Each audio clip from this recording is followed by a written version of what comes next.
Whether you live in the countryside, the city or in the suburbs, you can enjoy homegrown vegetables. And I think by now we've reached a stage in the world that we all need to start growing our own healthy food or start preparing to grow more of it. So whether you've never grown anything before or you think of increasing your current garden area, in this video I'm going over several steps to help you decide where to place your garden, the best type of garden beds to make for your area, including the dimensions and positioning, whether you should use raised beds or traditional in-ground beds, how to make and prepare them so you can start growing food fast, and what type of compost and fertility you should use for healthy production.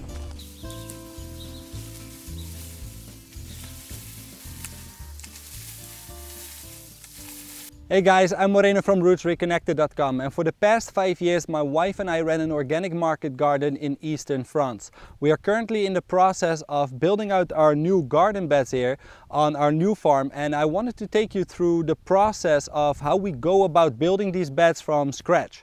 And it all starts with the garden location. Where are you going to place your gardens? No matter what type of garden you're looking to create, whether it's raised beds, container gardening, in-ground beds, or whatever, there are a couple of factors that you need to consider when you're planning out your garden area. And one of the first factors is sunlight. For your vegetable plants to thrive and do well, they need to receive enough sunlight to grow. It is being said that most vegetables need full sun, which can be defined to at least 6 to 8 hours of sunlight per day. Now, this is not true for all vegetables, as we've been able to demonstrate with our farm in France, where we grew the majority of our vegetables below the canopy of fruit trees, and most vegetables had a lot less than this 6 to 8 hours of sunlight. Some crops, mostly leafy greens like lettuces, kale, spinach, mustard, broccolis, and small root crops like radishes, carrots, beets and turnips did great in this setting, where they maybe only received 4 hours or less of direct sunlight and a couple of hours of dappled shade. So the amount of sunlight your vegetables need to receive to grow into healthy crops really depend on the climate you're in. But generally, the more north you go and the colder the climate gets, the more sunlight your vegetables need. The more south you go and the warmer it is, the more your crops would benefit of dappled shade and only a few hours of early morning sunlight. In our case, we are placing our kitchen gardens here on this terrace, which receives maximum amounts of direct sunlight throughout the year.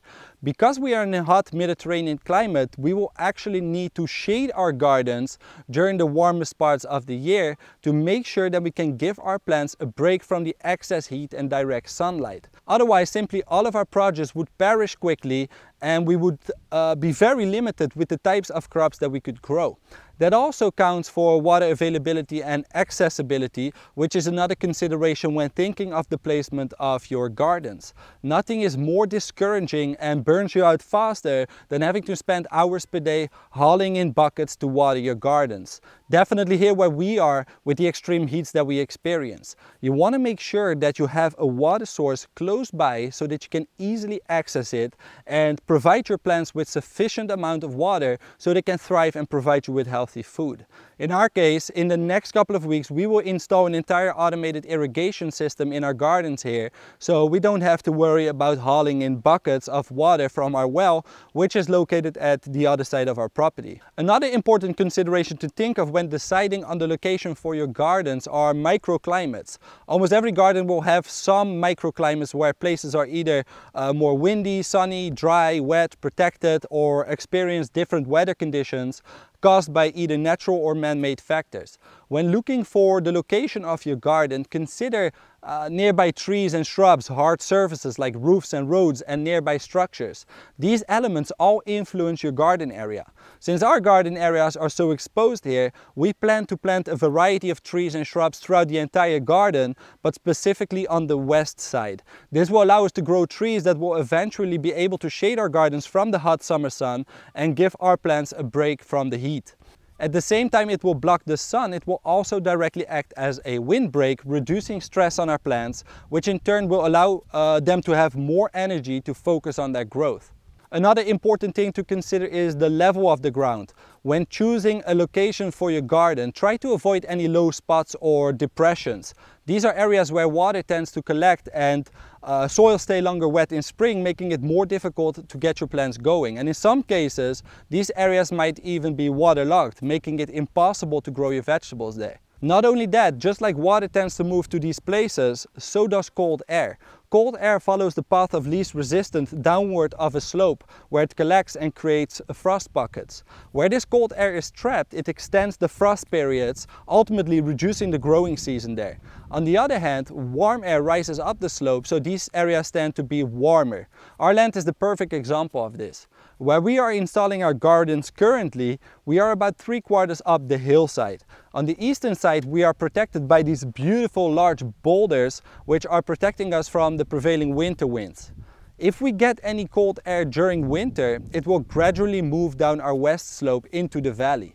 This might seem insignificant, but some of our neighbors have measured a temperature difference between the top and the bottom of their property of 5 degrees Celsius on the same night. That literally is the difference between having plants stunted and slowed down by cold, or protected and thriving in a microclimate. For a full overview of how to design your garden, including considerations for best placement, I've made a video about this which you can find on our channel, as well as share this in our guide Year-Round Vegetables at Home, which you can find and download on our website at rootreconnected.com. Once you've decided on the location for your garden, it is time to decide on the type of garden beds that you're going to use, including the dimensions and how to position them. When it comes to garden beds, you have two options. You can either use raised beds or the more traditional in-ground beds like the ones we have here. And depending on a couple of factors, you have to choose which one to go with. There's no right or wrong way to gardening. There's only using the right or wrong approaches and strategies to your specific situation. Every garden soil and climate are different. Every region has different pests and diseases, and we all have different resources available. And because of this, we cannot use a one-size-fits-all approach. Where in some locations, raised beds would be perfect, in other regions you might be better off with sunken beds.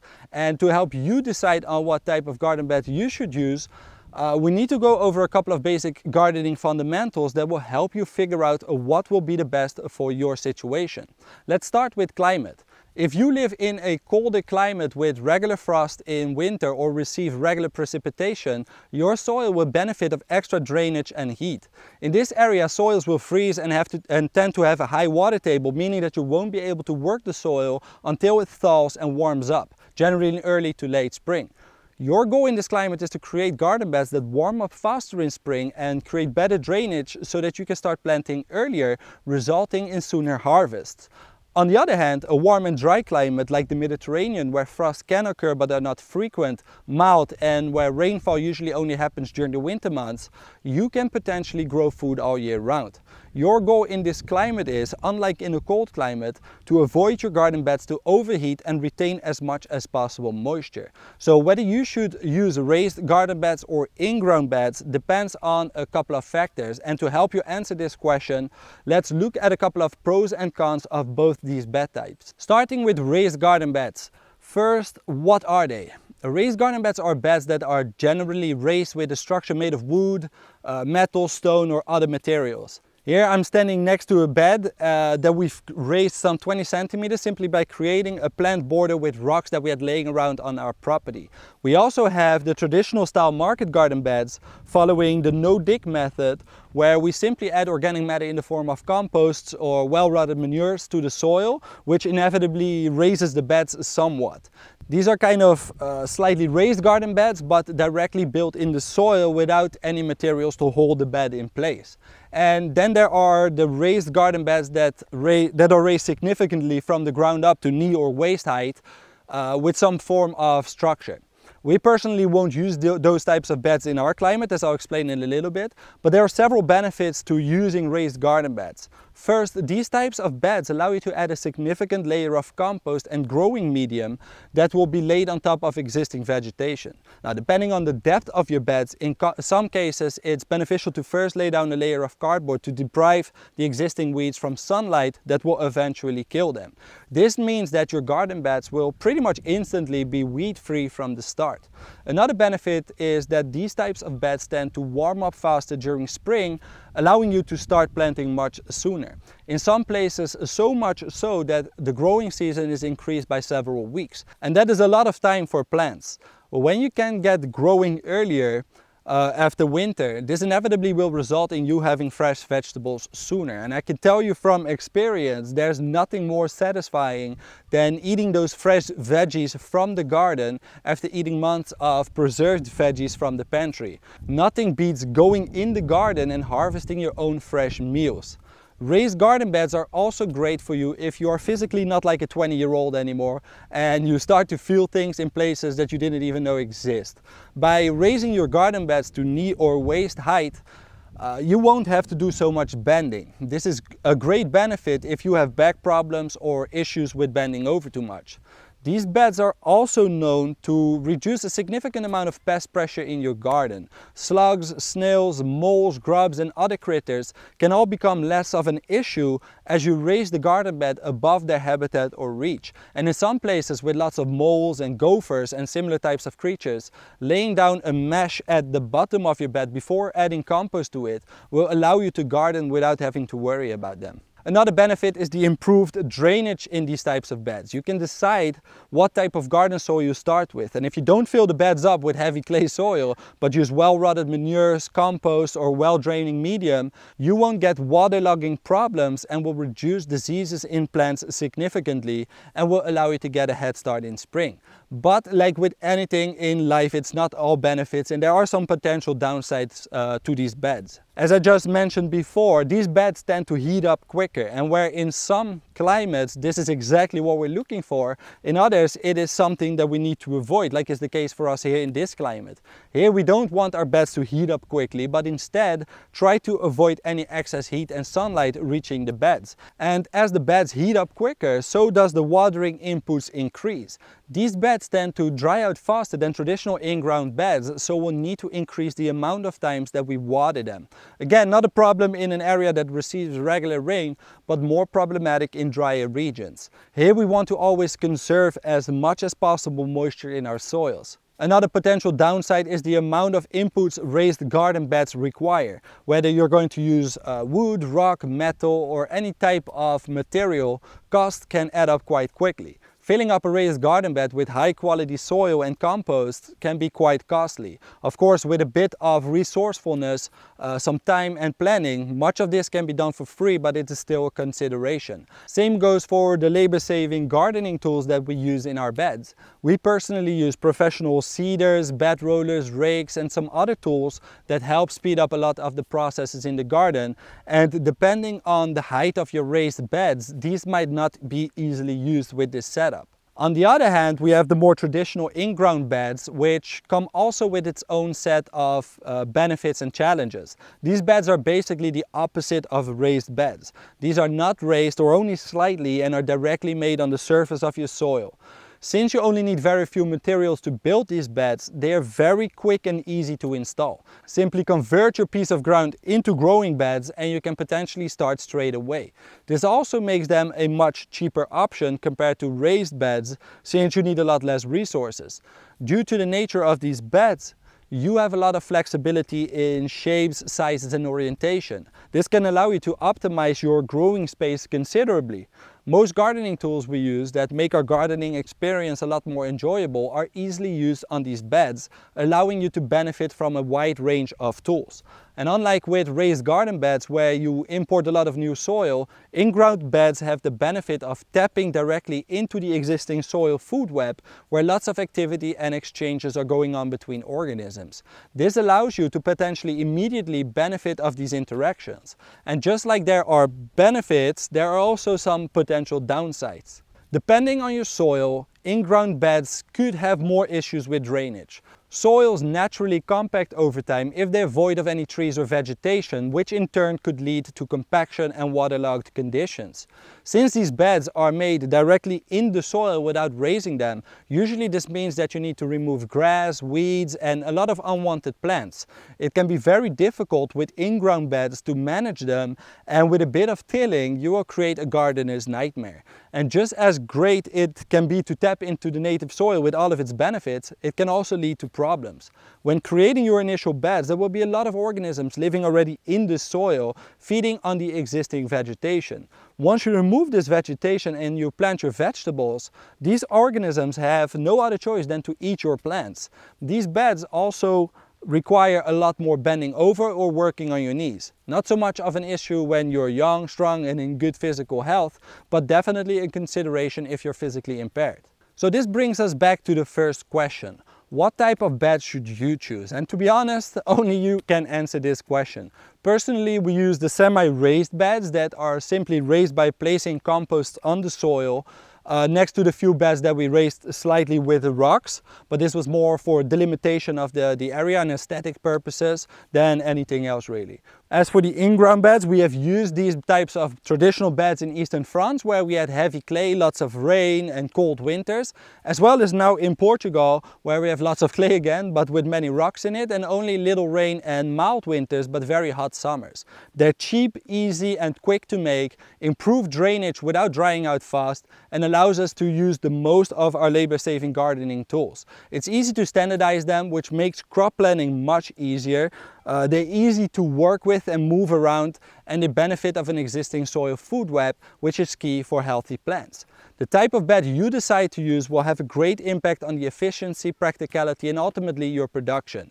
And once you decide on the types of beds that you're going to use, it is important to use the right dimensions and position them in the best possible way. When it comes to the overall bed layout and size, an effective way to manage the production in your gardens is to have every bed standardized to the same lengths and the same size. This will help you a lot down the road with creating a planting plan, but also for calculating the amounts of compost and other amendments you might need for each individual bed. If every bed has the same length, you can expect the same yields from a crop, use the same amounts of inputs and number of plants per bed, and besides that, all materials like fleeces and row covers for season extension or insect netting and landscape fabrics all can be at the same universal length. Managing your gardens like this with a variety of different vegetables becomes much easier. Now, the exact length of your beds doesn't really matter. They can be 5, 10 or even 100 meters or feet. In France, our beds were 10 meters and here we've made them 5 meters long. And it all comes down to the amount of space that you have available and what you find easier to work with. Now, besides the length, the widely adopted width of the growing beds are about 80 centimeters or 30 inches, and pathways are about 50 centimeters or roughly 20 inches. Most of the innovative tools that reduce the labor inputs of vegetable growing are all developed to this standard width. Therefore, it's optimal to adopt these standardized widths to our own garden so we can take advantage of the tools and equipment that help us optimize our time spent in the garden. Not only that, but the width of these beds also allows us to easily reach our plants from all sides, and it's an easy task to direct seed, transplant, add compost or other amendments and harvest our vegetables. We can easily move around the beds without having to ever step on them to reach out for something.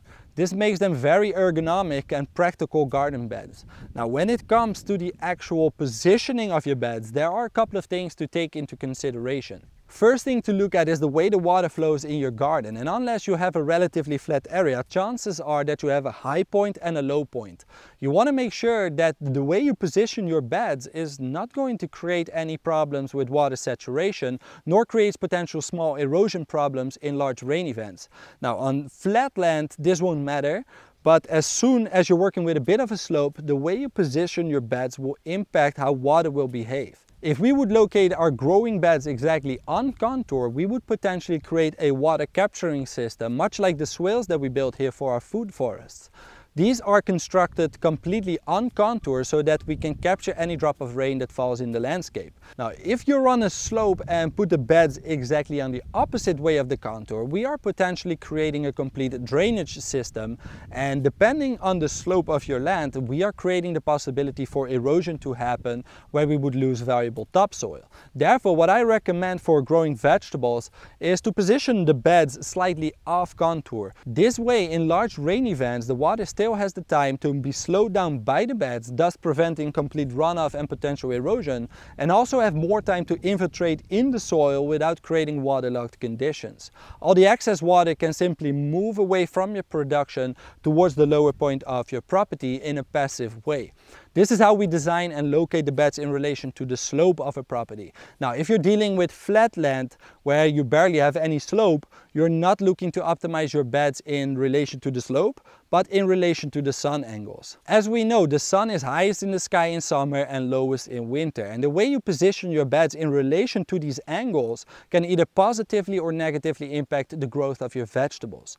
If you want to have equal amounts of sunlight on both sides of your garden beds, both in the morning and in the afternoon, you will have to locate your beds from north to south. If you locate your beds from east to west, realize that either the southern side in the northern hemisphere and the northern side in the southern hemisphere are the locations that receives most of the direct sunlight. Now, for the growth of crops in summer, this does not make much of a difference, but when it comes to winter production, by having the beds from east to west, you increase the amount of direct sunlight that your beds get throughout the whole day, since the winter sun is very low in the sky and thus can be beneficial for winter growing. Keep in mind though that if your beds are positioned from east to west and you've got tall crops growing on the front, it will cast shade on the beds behind them. For us, we try to position most of the beds from north to south, which will give an even distribution of sunlight on our beds. And by doing so, we can plant perennial systems on the west side of our gardens so they can create shade for when the sun is warmest in the afternoon. It's up to you to decide what's best for your gardens, considering your climate, the slope of your land, and the soil that you're working with. And once you have decided on how to position the beds, it is time to start building them. Whether you're going to build raised beds or in-ground beds, use no-dig, no-till or tillage systems, there's one key element in the garden that is the foundation of all your production and the health and nutrient density of your vegetables, and that is your soil. Consistent high-quality food production and abundant yields in the garden all start with a healthy soil and a healthy soil food web. Therefore, one of the most important things that we can invest in is the quality of the soil and the know-how of management of it. Having a basic understanding of how soils work will allow you to make decisions that are directly impacting the health of your plants and ultimately yourself.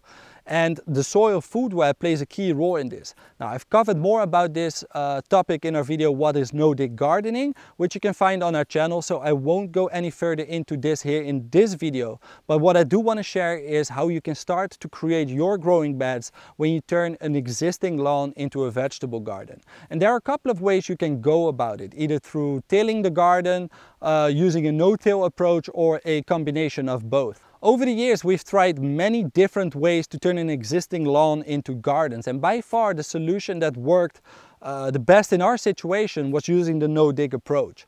And creating your garden beds following this method is extremely straightforward. Unfortunately, I don't have any weeds here in these gardens so that I can demonstrate how we go about it in dense sod. But I've made videos in the past that demonstrate this. And it's important to know that if you use the no-dig method on new ground and you have persistent perennial weeds like bindweed or couch grass, you might be better off trying to remove those first by hand before creating your beds. In France, we had a section of our garden that was overrun by bindweed, and it literally took us 3 years to completely get rid of this nasty plant.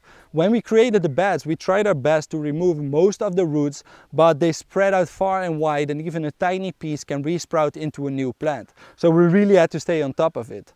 When you're creating your new beds, and unless you're going to build raised garden beds, sometimes it might be beneficial to do a one-time initial tillage to break up any compaction, kill off most of the weeds, and add any compost or other amendments to the soil. We have used this approach with great success, where we till the ground once and try and remove as many of the roots of weeds as possible using a rake, then simply shoveling the soil from the pathways onto the beds, and at last covering these beds with a thick layer of compost and the pathways with wood chips.